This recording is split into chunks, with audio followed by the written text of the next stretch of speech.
The wind rolled across the barren plains like a tired sigh, carrying dust with it as if the desert itself was grieving. Cowboy Luke Marshall had seen many things in his life: storms, gunfights, betrayal, loss, but nothing prepared him for the sight he stumbled upon outside the old supply barn behind Carson Ridge. He didn't come there looking for trouble. He only needed rope, grain, and a quiet moment before heading back to his small homestead. But as he rounded the corner, he froze. A young widow, Anna Fletcher, sat on the cracked ground with her 2 children tucked beside her, a boy no older than 8 and a girl maybe 6. All 3 of them were huddled together, eating scraps from a ripped paper bag like stray animals afraid someone might take it away. The boy's hands trembled as he picked at the crumbs. The girl held something that looked like half a biscuit, already stale, trying to make it last. Anna didn't even eat. She only watched her children as if the sight alone could fill her own empty stomach. Her eyes were sunken, cheeks hollow, and her dress carried patches sewn so many times they were more thread than cloth. Luke's boots scraped the dirt, and Anna stiffened like she expected to be yelled at, shooed off, punished for existing. "We're not bothering nobody," she whispered quickly, pulling the kids close. "We'll be gone soon." Luke stood silent for a moment, jaw tightening, fury burning slow and deep, not at her, but at how life had cornered her like this. Ever since her husband Daniel died in the mine collapse 3 months back, folks had whispered sympathy but offered nothing real. The town had turned cold, pretending not to see her slipping deeper into hunger and despair. Luke removed his hat slowly, not out of politeness but reverence. "Ma'am, why didn't you come to me?" he asked. Anna lowered her gaze. "I ain't anyone's burden," she said. "We manage. Kids get scraps, I get by." Her voice cracked on the word manage, but she hid it behind a hard swallow. Luke looked at the children. They shouldn't have had shadows in their eyes, shouldn't have been this thin, shouldn't have looked at him like he was some outlaw about to steal their last crumb. A storm of emotion rose inside him: anger at the town, sorrow for the kids, shame that he hadn't noticed earlier. "This ain't managing," he muttered, voice trembling in a way he rarely allowed. Anna tried to stand, but too quickly. Her knees buckled, and she caught herself with one hand against the barn wall. Luke stepped forward instantly, but she shook her head. "Don't," she pleaded. "I can stand on my own." He respected her pride, but pride didn't fill stomachs. Pride didn't shield children from cold nights. Pride didn't stop loneliness from breaking a person. He watched as the boy tried to hand her his little piece of bread, whispering, "Mama, you need it more." Anna forced a smile that hurt to look at. "No, baby, you eat." The boy's lip trembled, but he obeyed. Luke clenched his teeth. This wasn't survival. This was surrender to misery, the kind of suffering no family should feel, not in a land where neighbors were supposed to look out for one another. He took one step closer, voice firm but calm. "Where are you staying?" Anna hesitated, eyes darting toward the broken wagon parked near a dead oak tree. A thin blanket hung from it, swaying with the wind. Luke felt something inside him crack. A wagon, a thin blanket, no fire, no food, just 3 souls fighting darkness alone. "How long?" he asked. She finally whispered, 2 weeks, maybe 3. Ain't had coin for rent, didn't want to beg. Town folks don't take kindly to widows with no work. Luke didn't blink, didn't move, didn't breathe. For a long moment he stood there, letting the weight of her words settle deep in his chest. Then finally he spoke, slow, low, unshakably determined. "Get your things." Anna blinked. "What? Get your things," he repeated, louder this time, as if carving the words into the very air. "You're coming home." She stared in disbelief, breath hitching. The children looked between them, unsure if this was real or some dream they'd wake from hungry again. Anna shook her head, voice trembling. "We can't." "Luke, you barely know us." "Know enough," he said. "Know you're Daniel's family. Know he was my friend. Know he'd haunt me till the end of time if I let his wife and kids eat scraps behind a barn." Anna swallowed hard, tears forming but not falling, like she didn't have strength for even that. "But folks will talk." "Let 'em," Luke said sharply. "They talk anyway. This time they can talk about something right." The wind quieted as if listening. The children stood slowly, touching their small bundles of belongings, just 2 blankets, a cracked cup, and a tiny wooden horse Daniel had carved for his boy before he died. Luke knelt and picked up the little girl, who instinctively wrapped her arms around his neck. She was too light, far too light. Fear tightened his chest again. He lifted her as gently as one lifts something precious. Anna clutched her few items and hesitated one last time. "Luke, this is too much." "No," he said softly. "Too much is letting you suffer when I have space, food, and a roof. This is the least."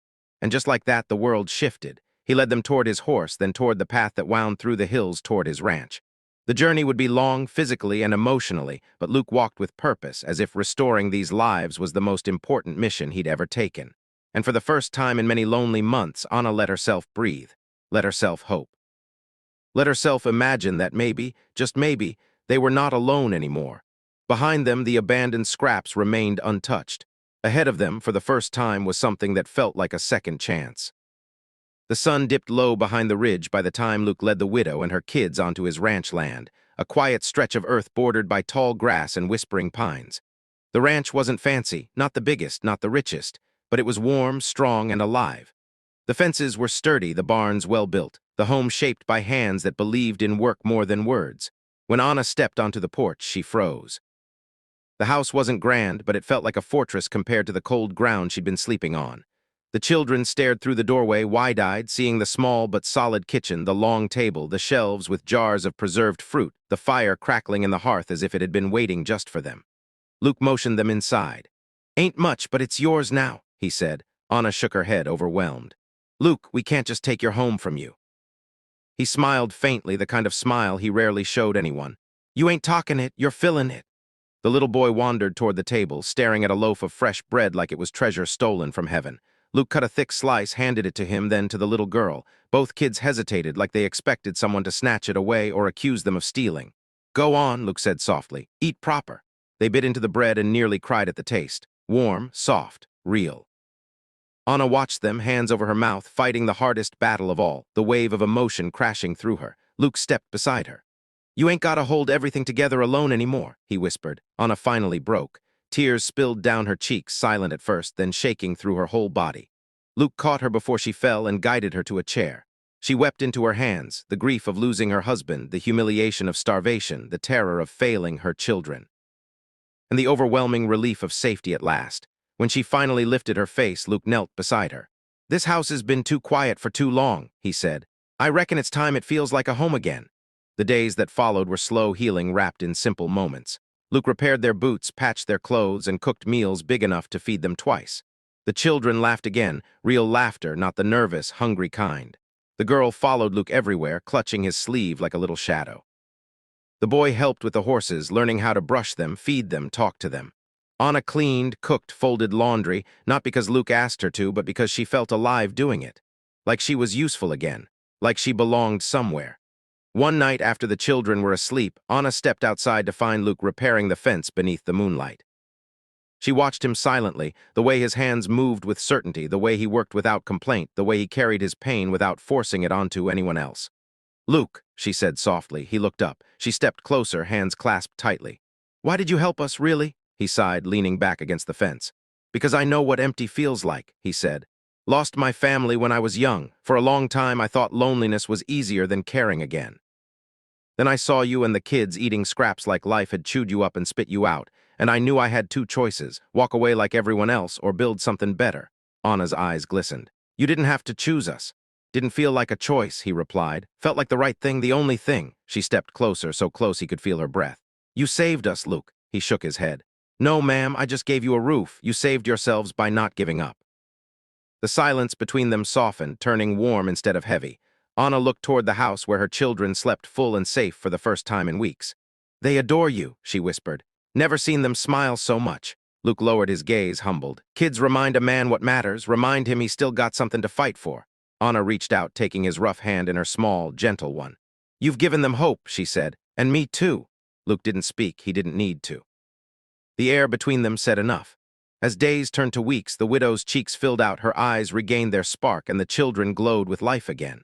Luke's home wasn't quiet anymore. It echoed with footsteps, laughter, soft singing, bedtime stories, and the rhythm of a family being rebuilt. One evening, as the sun dipped gold across the land, Anna watched her children chase each other through the grass. Luke leaned on the porch railing beside her. "They look different now," he murmured. "They look alive," she replied. "Because of you?" Luke exhaled. "Because of us." She looked at him, really looked. The cowboy who gave everything silently, who held the world together with calloused hands and a stubborn heart. "Luke," she whispered, voice trembling with gratitude deeper than words, "you didn't just bring us home, you gave us a new beginning." And Luke, staring at the family he never expected but now couldn't imagine living without, finally allowed himself to believe something he had never dared to before. Maybe this was his beginning too.